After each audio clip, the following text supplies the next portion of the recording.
Hello friends, welcome back to my channel. অনেক দিন বাদে একটা নতুন ব্লগ নিয়ে এসেছি। তাও কিসের? থাম্বনেল আর টাইটেল দেখে তো বুঝেই গেছো, আমার বার্থডে ব্লগ। আর আমার কর্তামশাই মানে তোমাদের দাদা ভাই সকালবেলা ঘুম থেকে উঠেই রান্নাবান্না তোড়জোড় শুরু করে দিয়েছে। আমাকে বলছে আমাকে রান্না করে খাওয়াবে। আজকে আমার ছুটি। আর রাত্রিবেলা কয়েকজনকে রেখেছি, বেশি কাউকে না, আমার যাকে আর ননদকে আর ননদের ছেলে।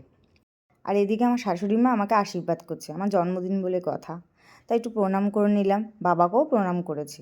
আর এই দেখো, জোর করে টাকা ধরিয়ে দিচ্ছে, আমি নেব না, আমাকে দেবে, তো বাধ্য হয়ে নিতেই হলো। আর এই দেখো খাবারের মেনু, দেখতে দেখতে সময়টা কীভাবে কেটে গেল।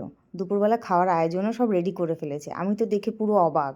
আমি ভাবতে পারছি না যে আমার জন্য এত কিছু আইটেম করা হবে।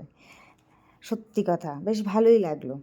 আর খাওয়া দাওয়াটা খেয়ে দেখি বেশ সুন্দর, যথেষ্ট ভালো রান্না করে তোমাদের দাদাভাই। এই যে সন্ধ্যেবেলা সবাই চলে এসছে, আমার যা কুর্তিটা নিয়ে এসছে, আমাকে বলছে খুলে দেখো যে ঠিক হবে কি না। আর আমার ননদও তাই, দেখো সাইজে ঠিক হবে কি না, বারবার এক কথা বলছে। তো বাধ্য হয়ে আমাকে খুলে দেখতেই হলো, আর দেখাতেও হলো তোমাদেরকে যে কি গিফট নিয়ে এসছে আর কী কীরকম দিল। দুটো কুর্তিই খুব সুন্দর হয়েছে, আমার সত্যি খুব ভালো লেগেছে। তারপর আমার আরেক ননদ তো আসতে পারেনি, তো তার ছেলে এসেছিলো, মানে আমার ভাগ্নে, তো ও হাতে করে গিফটটা নিয়ে এসছে। এবার কেক কাটার সময় চলে এসেছে। কেক কাটার সময় যখন মোমবাতিটা জ্বলছিল, আমার ছেলে খুব ভয় পাচ্ছিল, মানে কাঁদছিল রীতিমতো। তো যাই হোক, কেক কেটে কেক খাওয়ানোর পালা চলছে।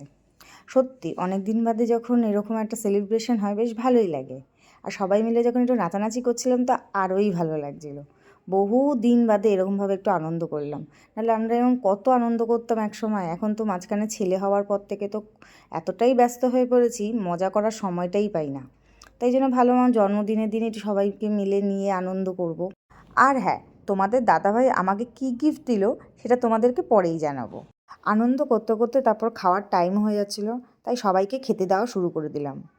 রাতের খাবারের মেনুতে ছিল ফ্রাইড রাইস, চিলি চিকেন, বেগুনি, চাটনি, মিষ্টি, পায়েস।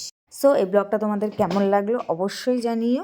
আর লাইক শেয়ার সাবস্ক্রাইব করতে ভুলো না। তোমাদের দাদাভাই আমার দিনটাকে খুব স্পেশাল করলো। চলো টা।